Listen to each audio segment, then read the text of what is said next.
நண்பர்களுக்கு வணக்கம். இன்னைக்கு நம்ம உலக செய்தியில் ஒரு கலந்து கட்டி எப்படி பார்த்தாலும் அமெரிக்கா ஈரான் வராமல் இந்த செய்தி நம்ம பேசவே முடியாது. இந்த பிரச்சனையெல்லாம் முழுசாக ஓயிற வரைக்கும் இதை பேசித்தான் ஆகணும். ஸோ இன்னைக்கு அமெரிக்காவில் நடக்குது, ஈரான் என்ன பண்ணிட்டு இருக்கு, இஸ்ரேல் என்ன பண்ணுச்சு, அதுக்கப்புறம் ஷார்ஜா பற்றின ஒரு சின்ன செய்தி ஏற்கனவே கேள்விப்பட்டிருப்பீங்க. அந்த செய்தி இது எல்லாத்தையும் நம்ம கலந்து கட்டி பேச போகிறோம். நான் கசாலி டிகோட்ஸ். இது உலக அரசியல், உள்ளூர் அரசியல், சினிமா மற்றும் சமுதாய கருத்துக்கள் அனைத்தையும் தரவுகளோடு கொடுக்கக்கூடிய ஒரு சேனல். உங்களுடைய ஆதரவு, லைக் பண்ணி கிளிக் செய்து சப்ஸ்கிரைப் செய்து ஆதரவு தாருங்கள். நன்றி. இப்போ நம்ம இப்போ பேச போகிறதுல அமெரிக்கா ஒரு பக்கம் பார்த்தா எல்லாத்தையும் கொண்டு இறக்குது. இப்போ ஈரானை பெரிய அளவு தாக்கணும் அப்படின்னு சொல்லி ரொம்ப முனைப்பாக இருக்கு அப்படின்னு ஒரு தகவல் வருது. அதுக்கு ஒரு செய்தி வந்தது. அந்த செய்தி எந்த அளவில் உண்மைன்னு கரெக்டாக தெரியல. அந்த உண்மை இருக்கக்கூடிய வாய்ப்பும் இருக்கு. எப்படின்னா, நம்ம சென்ட்காம் இருக்கு இல்லையா, சென்ட்ரல் கமாண்ட், அதோட அட்மிரல் பிராட் கூப்பர் அவரும் ஏற்கனவே ரிசைன்மெண்ட் போறேன்னு சொன்னார்ல ஒருத்தர், ஜெனரல் டேன்கைன், அவரும் ரெண்டு பேரும் சேர்ந்து ட்ரம்ப்புக்கு ஒரு 45 நிமிஷம் பிரீஃப் பண்ணியிருக்காங்க. அது என்ன சொல்லியிருக்காங்கன்னா, எப்படி ஈரானை நம்ம அட்டாக் பண்ணலாம் அப்படின்னு பிரீஃப் பண்ணியிருக்காங்க.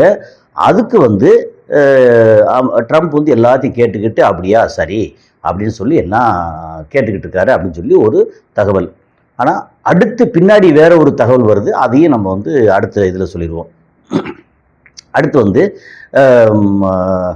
யுஏஇ, அதை பற்றி சொல்லணும்னா, ஒன்று யுஏஇ ஓபக்லேருந்து வெளியில் போனது, அதாவது organisation of petroleum export countries, OPEC, அப்புறம் ஓபக் ப்ளஸ்.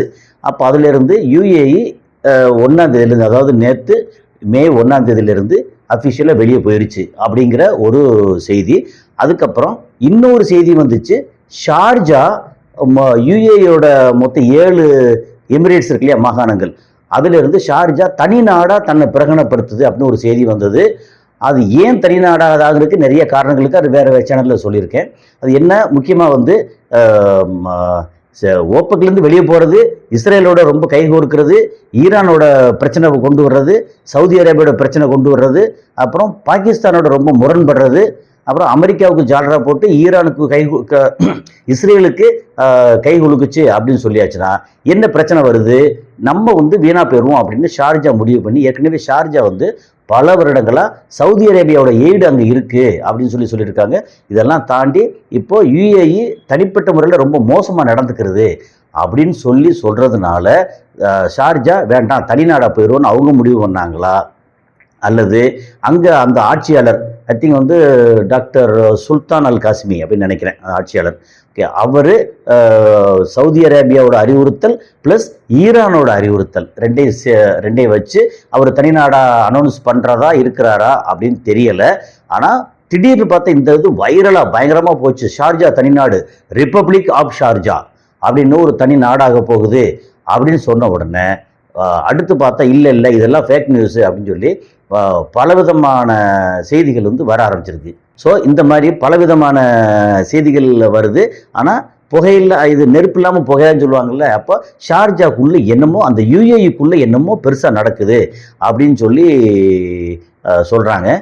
இப்போ என்ன பண்ணியிருக்காங்க அப்படின்னா, அந்த யுஏஇயோட ஃபாரின் அஃபேர்ஸ் மினிஸ்ட்ரி என்ன சொல்லியிருக்காங்க, அவங்களோட சிட்டிசன்ஸ் இருக்காங்க இல்லையா, குடிமக்கள், அவங்க ஈரான்லேயோ லெபனான்லேயோ ஈராக்லேயோ இருந்தாங்கன்னா உடனடியாக நாடு திரும்புங்க அப்படின்னு சொல்லியிருக்காங்க. அதுக்கு என்ன அர்த்தம், அடுத்து அமெரிக்கா ஈரான் அடிக்க போகுது, ஈரான் இங்கே பலமாக யுஏஇ மற்ற இடங்கள்ல அடிக்க போகிறோம், இஸ்ரேலில் அடிக்க போகிறாங்க.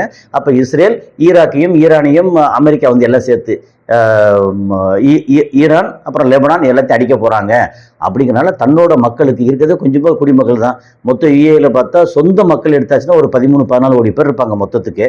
மற்ற ஒரு 90-95 லட்சம் பேர் வெளிநாட்டுக்காரவங்க அப்படிங்கிறது தான் அங்கே உள்ள கல யதார்த்தம். அப்போ தன்னோட மக்கள் அங்கே வெளியதும் போயிடக்கூடாது அப்படிங்கிறதுக்காக திரும்ப உடனே கூப்பிட்டுருக்காங்க. அப்புறம் சொல்லாமல் இல்லாமல் அந்த நாடுகளுக்கு யாரும் டூர் போகக்கூடாது, அது சொந்த விஷயமா இருந்தாலும் பிஸ்னஸ் விஷயமா இருந்தாலும் எந்த விஷயமா இருந்தாலும் போகக்கூடாதுன்னு அறிவுறுத்திருக்காங்க அப்படிங்கிறது ஒரு முக்கியமான ஒரு செய்தி. அடுத்து இன்னொரு செய்தி கடத்தல் செய்தி. ஓகே, ஏற்கனவே ஒரு 2 கப்பலை எம்டி அப்படின்ற சொல்ல 2 கப்பலை ஈரான் கப்பலை அமெரிக்கா உள்ள பூந்து கடத்தினாங்க. அது பேர் பைரசி, கப்பல் கடத்தல், எப்படி சோமாலியா கடத்தின மாதிரி. இப்போ சமீபத்தில் எங்கன்னா கிரீஸ் பக்கத்தில் சர்வதேச கடல் பரப்புக்கு உள்ள வந்துகிட்டு இருந்த ஒரு 22 வெசல், அது சிறுசு பெருசு எல்லாம் சேர்த்து 22 வெசல் கப்பல், அதை வந்து கப்பல் போட்டு அந்த ரேஞ்சில் வச்சுக்கோமே, அதை வந்து இவங்க இஸ்ரேல் அந்த மிலிட்ரி போய் ஆட்டோமேட்டிக், செமி ஆட்டோமேட்டிக் இதை வச்சு இந்த போட்டு இது மற்றது எல்லாத்தையும் வச்சு 22 கப்பலை வந்து கடத்திருக்காங்க. அதில் எப்படி அப்படின்னா மொத்தத்துக்கு வந்து அவங்க பண்ணதில் எப்படின்னா, அவங்க கடத்தின உடனே துருக்கி என்ன சொல்லியிருக்காங்க, இது வந்து பக்கா பைரசி அப்படின்னு சொல்லி கண்டனம் பண்ணியிருக்காங்க. இவங்க வந்து ஸ்பெயின் என்ன சொல்லியிருக்காங்கன்னா, அவங்க நாட்டில் இருக்கக்கூடிய இஸ்ரேலோட தூதர் அம்பாசடர் அவருக்கு வந்து சம்மன் அனுப்பிச்சிருக்காங்க. ஒழுங்காக வந்து என்ன ஏன் இப்படி பண்ணுறீங்க அப்படி பதில் சொல்லுங்கள், ஏன்னா எப்படி பார்த்தாலும் ஸ்பெயினுக்கும் ஓரளவு பக்கம் தானே. ஸோ அதனால் அவங்க வந்து சம்மன் அனுப்பிச்சிருக்காங்க. எப்படின்னா இவங்க பைரசி இந்த கடத்தலில் எப்படி அப்படின்னா 211 ஆக்டிவிஸ்ட் போராளிகள் அதில் இருக்காங்க, இன்க்ளூடிங் அதை கிட்னாப் பண்ணியிருக்காங்க, இன்க்ளூடிங் பாரிஸோட சிட்டி கவுன்சிலர் அவரும் அங்கே இருக்கிறாரு, ஜேர்னலிஸ்ட் இருக்காங்க. இவங்க எல்லாத்தையும் சேர்த்து மொத்தமாக வந்து கடத்திருக்காங்க. அப்படிங்கும்போது ரொம்ப கண்டனம் வந்து பயங்கரமாக இருக்குது. இப்போ என்ன, மொத்த உலகமும் இஸ்ரேல் கடத்தலை வந்து அப்படியே பார்க்குது, என்னடா இப்படி கடத்திட்டாங்கன்னு பார்க்குது. அப்புறம் வாஷிங்டன், அதாவது அமெரிக்கா சைலண்ட்டாக வேடிக்கை பார்க்குது. நீங்கள் வந்து எப்பா ராசா நீ கடத்து ராசா, நான் உனக்கு பின்னாடி இருக்கேன். அப்புறம் இதில் யூஎனில் வந்து ஏதாவது பிரச்சனை வந்துச்சுன்னா நான் வந்து வீட்டோ பவரை பயன்படுத்தி உன்னை நான் வந்து நிரபராதியாகி உன்னை வந்து காப்பாற்றுறேன், நீ கவலைப்படாத, நீ கடத்து மவனே அப்படின்னு சொல்லி எல்லாத்தையும் அப்படி பண்ணுறது பூரா இந்த மாதிரி பிரச்சனை வந்து பண்ணிட்டு இருக்காங்களே. அதுக்கு எக்ஸ்ட்ரீமாக இந்த மாதிரி பிரச்சனை வந்துட்டு 22 கப்பல், அந்த கப்பல் எங்கே போகுது, பாலஸ்தீனுக்கு போகுது. அவங்களுக்கு உணவு மருந்து இந்த மாதிரி கொண்டு போகிற விஷயம். இப்போ நம்ம முதல்ல ஒரு சொன்னோம் பார்த்தீங்களா, ஈரான் அமெரிக்கா போர் உச்சகட்டத்துக்கு வருது, எனி டைம் பயங்கரமான போர் வெடிக்கலாம் அப்படின்றதுக்கு மாறா இன்னொரு தகவல் வருது. எப்படின்னா கடந்த 2 நாளாக பீட்டர் ஹெக்ஸெத் அவர் வந்து காங்கிரஸ் சபையில் கிட்டத்தட்ட மண்டி ஓடலை, அவ்வளோதான் போட்டு வாங்குன்னு வாங்கியிருக்காங்க. அதை ஏற்கனவே நம்ம பேசியிருக்கோம், நான் வேறு சேனல்லையும் பேசியிருக்கேன். அவர் வந்து அது செலவு பண்ணீங்களா இல்லையா, ஆமாம் ஓகே. இன்னொருத்தர் என்ன சொல்கிறார் வந்து ஸ்டாப், நீ வந்து ரொம்ப பேசாத, ஸ்டாப், செலவு பண்ணல, யாரோட காசு செலவு பண்ண, அமெரிக்காவோட குடிமக்களோட காசு தானே செலவு பண்ண, ஸ்டாப், நீ சொல்லு. அப்போ அதுக்கு நீ வந்து என்ன அக்கௌண்டபிலிட்டி இருக்குது அப்படின்னு சொல்லி எல்லாம் அப்படி பிரச்சனை பண்ண உடனே என்ன பண்ணாங்க, இப்போ ட்ரம்ப்போட அட்மினிஸ்ட்ரேஷன் என்ன சொல்லிடுச்சு, இப்போ ஈரான் வாரை வந்து நாங்கள் டெர்மினேட் பண்ணிட்டோம், முடிச்சிட்டோம். இதுக்கப்புறம் அங்கே செனட் சபையில் காங்கிரஸ் அவங்க எல்லாம் வந்து அனுமதி கொடுத்தா மட்டும்தான் நாங்கள் அடுத்து இதை வந்து அடுத்த போருக்கான ஆயத்தம் பண்ண முடியும். ஸோ அப்போ என்ன சொல்லியிருக்காங்கன்னா, Trump administration says war with Iran has been terminated. அப்புறம் இதில் வந்து அந்த ஏப்ரல் சீஸ்ஃபயர் முடிஞ்சா அதோட முடிஞ்சு மே 1ஆம் தேதியோட அவங்களுடைய 60 நாள் முடிஞ்சு 61 62 நாள் ஆச்சு. ஏற்கனவே நிறைய லெஃப்ட் அண்ட் ரைட் வாங்கிட்டாங்க. ட்ரம்ப் அட்மினிஸ்ட்ரேஷனுக்கு எதிராக வந்து அவங்களுடைய ரிப்பப்ளிகன் கட்சியிலே இருக்காங்க, அதுக்கப்புறம் எதிராக இருக்கக்கூடிய டெமோக்ராட்டிக் கட்சியிலையும் நிறையா இருக்காங்க. டெமோக்ராட்டிக் கட்சி முழுக்க வந்து ட்ரம்ப்புக்கு எதிராக, அப்புறம் இவர் ட்ரம்ப் சார்ந்த ரிப்பப்ளிகன் கட்சியிலையுமே அவருக்கு எதிராக வந்து நிறைய பேர் வந்துட்டாங்க. அப்படிங்கிறதான் வந்து சோகம். அங்கே ட்ரம்ப்போட ஆட்டம் வந்து இனி செல்லாத, அவர் வந்து பல்ல பிடுங்கிடுவாங்க அப்படின்ற அளவுக்கு தான் வந்து நிறைய செய்திகள் வருது. என்னென்னா இந்த ஈரானை காரணம் காமிச்சு இஷ்டத்துக்கு பண்ணார்ல, அப்போ நீங்கள் காங்கிரஸில் வந்து உத்தரவு வாங்க, அனுமதி வாங்க. அப்போ என்ன அர்த்தம்னா அடுத்து அங்கே இருக்கிற எம்பிக்களுக்கு இந்த யூத லாபி இருக்கு இல்லையா, அவங்க வந்து எத்தனை மில்லியன் எத்தனை பில்லியன் கொடுக்க போகிறாங்கன்னு தெரியாது. அதெல்லாம் கொடுத்து எப்போ கொஞ்சம் பார்த்து ஓட்டு போட்டு நீங்கள் அடுத்த சண்டே வந்து சண்டைக்கு ஓகே சொல்லுங்கள், இல்லைன்னா இஸ்ரேல் வந்து அதோகதி ஆயிரும். இப்போ சும்மாவே வந்து நிறைய அடிபட்டு கிடக்கும். என்னதான் ஈரான் அடிபட்ட பாம்பாக இருந்தாலும் நாங்களும் நிறைய அடிபட்டு கிடக்கும். அதனால நீங்கள் வந்து அதுக்கு எதிர்ப்பு தெரிவிச்சிடாதீங்க. உங்களுக்கு என்ன உண்டோ அதை நாங்கள் சரியாக கவனிச்சுக்கணும். கரெக்டாக கவனிக்கிறது இல்லை. அது 1 மில்லியன் 1.2 மில்லியன் எவ்ரி மந்த்து நிறைய எம்பிக்களுக்கு போகிறதா. அப்புறம் இந்த மாதிரி முக்கியமாக ஓட்டு போடும்போது அதில் எத்தனை மில்லியன் கொடுக்க போகிறாங்க அப்படின்னு தெரியல. அந்த அளவுக்கு வந்து கொடுத்து சரி பண்ணுவாங்க அப்படின்னு சொல்லி அது ஒரு பக்கம் சொல்கிறாங்க. என்ன பண்ணாலும் ட்ரம்ப்போட ஆக்டிவிட்டீஸ்க்கு எதிர்ப்பு பயங்கரமாக வந்திருக்கு அப்படிங்கிறது உண்மை. இப்போ வந்து ஈரான் மேலே போர் தொடுக்கிறது டெர்மினேட்டட் அப்படின்னு சொல்லியிருக்காங்க. இதெல்லாம் போக நமக்கு வந்து Giorgia Meloni, Italy prime minister இருக்காங்க இல்லையா, அவங்க வந்து ஒரு அருமையான கருத்தை சொல்லியிருக்காங்க. இப்போது உலகத்தில் 9 நாடுகள்கிட்ட தான் இது அணு ஆயுதம் இருக்குது. ஓகே, எடுத்தீங்கன்னா அமெரிக்கா, ரஷ்யா 2ல் இருக்குது, சைனாவில் இருக்குது, இந்தியாவில் இருக்குது, அதுக்கப்புறம் பாகிஸ்தானில் இருக்குது, அப்புறம் வடகொரியாவில் இருக்குது, அப்புறம் இதில் ஃப்ரான்ஸில் இருக்குது, யூகேல இருக்குது, ஐ திங்க் ஜெர்மனியில் இருக்குதுன்னு நினைக்கிறேன். ஓகே, 9 நாடுகள்கிட்ட இருக்குது. இந்த 9 நாடுகளில் கடந்த ஒரு 75-80 வருஷத்தில் ஓகே ஒரே ஒரு நாடு மட்டும்தான் அணு ஆயுதத்தை பயன்படுத்தியிருக்கு. அந்த நாடு அமெரிக்கா. அந்த அமெரிக்கா சொல்லுது, ஈரானை நாங்கள் அணு ஆயுதம் செய்ய விடமாட்டோம், அது செய்யவே கூடாது. அது எப்படி அங்கே அணு ஆயுதம் செய்யலாம்? சரி, ஓன்ட்ட இவ்வளோ இருக்குல்லப்பா, நான் வச்சிருக்கிறது வேற. சரி, அப்போ வந்து இஸ்ரேல் அணு ஆயுதம் வச்சிருக்க சொல்கிறாங்களே, அது வேற. ஆனால் ஈரான் வந்து மோசம். ஈரான் வந்து நிறையா இந்த மாதிரி டெரரிஸ்ட் இருக்காங்க இல்லையா, அவங்களுக்கு எல்லாம் அவங்க சப்ளை பண்ணி மொத்த ஏரியாவை வந்து ரொம்ப கொலாப்ஸ் பண்ணி விட்டுருவாங்க. ஈரான் வந்து மோசம். ஆனால் இஸ்ரேல் அப்படியா? எவ்வளோ தங்கமான நாடு. அவங்க கையில் எவ்வளோ ஆயுதம் இருந்தாலும் அப்படியே பத்திரமா பூ போட்டு வச்சு பூஜை பண்ணிட்டு இருப்பாங்க. அதனால் இஸ்ரேல் வந்து எவ்வளோ ஆயுதம் கொடுத்தாலும் அது பிரச்சனை இல்லை. ஆனால் இந்த மாதிரி ஈரான் வந்து பயங்கர மோசம். இங்கே பார்த்தீங்கன்னா இஸ்ரேலில் எந்த அடி அடிச்சிருக்காங்க, அப்புறம் துபாயில், அபுதாபியில், பஹ்ரைனில் எவ்வளோ அடிச்சிருக்காங்க. அதனால் எந்த காரணத்தை கொண்டும் நாங்கள் வந்து ஈரான் என்ரிச் பண்ணுறதை அனுமதிக்கவே முடியாது அப்படின்னு ஒரு பக்கம் வந்து அவர் சொல்லிட்டு இருக்கிறாரு. என்ன சொல்ல போகிறாங்க? இதுக்கு வந்து உனக்கு ஒரு நியாயம், உலகத்துக்கு ஒரு நியாயமா அப்படின்னு அந்த நியாயத்தின் மேலே ஓங்கி ஒரு அடி, ஒரு குட்டுலாம் வைக்கல, பெரிய ஒரு கட்டை எடுத்து மட்டார்னு ஓங்கி ஒரு அடி அடிச்சிருக்கு ரஷ்யா அப்படின்னு ஒரு தகவல் வருது. ரஷ்யா வந்து அஃபீஷியலாக அனௌன்ஸ் பண்ணதா ஒரு தகவல் வருது. அது என்ன அனௌன்ஸ் பண்ணியிருக்காங்க அப்படின்னு சொல்லியாச்சுன்னா, யூரோப்பியன் கண்ட்ரிஸ் எல்லாத்துக்கும் நிறைய ஆயில் சப்ளை பண்ணுறது ரஷ்யா. ஓகே, அந்த ரஷ்யா ஆயில் இதுக்கு முன்னாடி டாலரில் தான் போச்சு.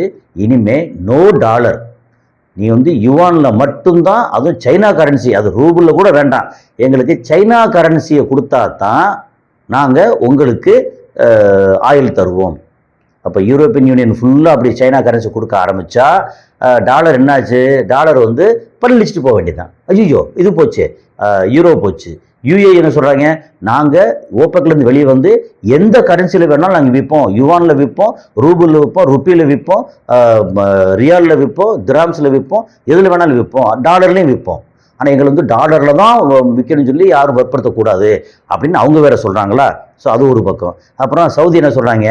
இப்போ வந்து உங்களோட இந்த தளத்தையே உங்களால் காப்பாற்ற முடியல, நீங்கள் மற்ற நாடை காப்பாற்ற போகிறீங்களா? இனிமேல் வந்து உங்களோட டிஃபென்ஸ் ஓகே பாதுகாப்பு எங்களுக்கு தேவையில்லை, நாங்கள் எங்கள் வழியை நாங்கள் பார்த்துக்கிறோம் அப்படின்னு ஒன்று சொல்லியிருக்காங்க. ஓகே, அதுக்கப்புறம் நம்ம ஷார்ஜா பற்றி சொன்னோம்ல, ஏற்கனவே ஷார்ஜா வந்து விலகி போகிறதா இதெல்லாம் சொல்லிட்டாங்க. ஷார்ஜா வந்து என்ன முடிவெடுக்க போகுது, என்ன சில நேரம் இந்த மாதிரி புகைச்சல் வருது, செய்தியாக வெளியே வருது, வைரலாக பரவுது, ஷார்ஜா தனி நாடா, ரிப்பப்ளிக் ஆஃப் ஷார்ஜாவா அப்படின்னு வருது. ஆனால் அதே நேரத்தில் அது ஃபேக் நியூஸ்னு வருது. ஆனால் ஒரு விஷயம் என்னென்னா, ஷார்ஜா அங்கே வந்து இடையில திடீர்னு வந்து ஒரு கேக்கு துண்டை, நீளமான கேக்கு துண்டத்தில் நடுவால் கட் பண்ணி எடுத்துகிட்டு எப்படி என்ன நடக்கும்? இப்போ துபாயிலேருந்து அஜ்மானுக்கு போகிறதுக்கு ஷார்ஜா வழியே விசா எடுத்துகிட்டு போகணுமா அல்லது பெர்மிட் வாங்கிட்டு போகணுமா? இப்போ வந்து யூஏயிலிருந்து ஒமானுக்கு போகணும், யூஏயிலிருந்து சவுதி அரேபியா போகணும் அப்படின்னா அங்கே வந்து கேட்டு போட்டு அதில் வந்து என்ட்ரி பாஸ் போடுவாங்க. அப்போ இப்போ எப்படின்னா சாதாரணமாக அபுதாபிலேருந்து நேராக வந்தால் அப்படியே எமிரேட்ஸ் ரோடாக இருக்கட்டும், அதுக்கு அடுத்து ஒரு ரோடாக இருக்கட்டும், அந்த ரோட்டில் சல்லுன்னு பைபாஸில் அப்படி போயிட்டே இருப்பாங்க ராசல் கேமா வரைக்கும். இப்போ அப்புறம் அங்கேருந்து போனால் ஷார்ஜாவை தாண்டி அப்படி தெய்து வழியே ஃபுஜேரா போவாங்க. அப்படிலாம் போக முடியாது. ஷார்ஜா, ஏன்னா ஷார்ஜாங்க வந்து தெய்து வரைக்கும் சுற்றி வரணும். அப்போ அது வரைக்கும் ஷார்ஜா அப்படின்னா அது தனி நாடு. அதை கிராஸ் பண்ணணும் அப்படின்னா நீங்கள் அங்கே டோல்கேட்டு போட்டு அல்லது ஒரு கேட்டு போட்டு அங்கே வந்து பெர்மிட் என்ட்ரி போடணும். அல்லது வேறு நாடுகள், ஒருவேளை இந்தியா, பாகிஸ்தான், மற்ற நாடுகள் வந்தால் நீங்கள் ஷார்ஜாவுக்கு தனி விசா எடுக்கணும் அப்படின்னு சொல்லி பண்ணுவாங்களா அப்படின்னு சொல்லி தெரியலை. ஆனால் எதுவாக இருந்தாலும் அது இந்த ஒரு செய்தி வந்திருக்குது, ஒரு சலசலப்பு மொத்தத்துக்கு உண்டாயிருக்கு அப்படிங்கிறது மட்டும் உண்மை. ஓகே, அடுத்து வந்து ஈரான் தன்னோட ஏர் டிஃபென்ஸ் சிஸ்டத்தை, சொந்த ஏர் டிஃபென்ஸ் சிஸ்டத்தை பயங்கரமாக ரெடி பண்ணியிருக்கு அப்படின்னா அதுக்கான வீடியோக்கள்லாம் வந்திருக்கு. அந்த வீடியோ உண்மையிலேயே ஒரு பிரம்மாண்டமாகவும் பிரமாதமாகவும் இருக்குது. அந்த இதில் ஏர் டிஃபென்ஸ் சிஸ்டத்தில் 6000 கிலோமீட்டர் ஸ்பீடில் போகுது. நாங்கள் யாரையுமே நம்பலை, இன்க்ளூடிங் ரஷ்யா. எங்களோட ஏர் டிஃபென்ஸ் சிஸ்டம், அதாவது இங்கே வந்து அயன்டோம் இவங்க வச்சுருக்காங்கல்ல இஸ்ரேல், அப்புறம் தாடு பேட்ரியாட்டு அமெரிக்கா வச்சுருக்காங்களா, SU-400 SU-300 ரஷ்யா வச்சுருக்காங்களா, அது மாதிரி இவங்க பவார் அப்படின்னு ஒரு இது வச்சுருக்காங்க. குரம் ஏதோ வேறு இன்னும் 2-3 ஐட்டம். பவாருங்கிறது ரொம்ப பவர்ஃபுல். அப்படின்னா அது வந்து 6000 கிலோமீட்டர் பெர் ஹவர் அந்த ஸ்பீடில் போய் தாக்குறது, பயங்கரமாக தாக்குது. அதுதான் வந்து F-35 வரைக்கும் அட்டாக் பண்ணிச்சு அப்படின்றாங்க. இந்த மாதிரி ஒரு சூழலில் ஈரானை அடிக்கிறது எப்படி சாத்தியம்? வான்பரப்பில் அடிக்க முடியாது, கடல் பரப்பில் அடிக்க முடியாது, நிலப்பரப்பில் உள்ளே போகிறதுக்கு பயப்படுறாங்க. அப்போ எப்படித்தான் அடிப்பீங்க? ஈரானை அடித்தா தான் பணிய வைக்க முடியும். அடிக்கவே முடியலன்னு எங்கே பணிய வைக்கிறது? இப்போது என்ன பண்ண போகிறாங்க? அமெரிக்கா என்ன முடிவு எடுக்க போகிறாங்கன்னு தெரியல. என்ன முடிவு எடுத்தாலும் கூடி சீக்கிரம் வந்து அந்த ரீஜனில் பிரச்சனை வந்து சகஜ நிலைக்கு வரணும். அப்படி வரலைன்னா எல்லாருக்கும் கஷ்டம். இப்போ பாருங்கள், நமக்கே வந்து இப்போது திடீர்னு இந்தியாவில் இது வந்து கமர்ஷியல் கேஸ் விலை வந்து ஒரு 900 ரூபாய்க்கு மேலே, 900 ரூபாய்க்கு மேலே, கிட்டத்தட்ட 1000 ரூபா திடீர்னு எக்ஸ்டெண்ட் பண்ணிட்டாங்க. அப்போ என்ன ஆகும்? இப்போ வந்து இதுக்கு முன்னாடி 30 ரூபா விற்ற தோசை இப்போ 40 ரூபா 50 ரூபா ஆச்சு. இப்போ அஃபிஷியலாக வேறு 1000 ரூபா ஏற்றிட்டாங்களா, இனி வந்து 70 ரூபா ஆகும்.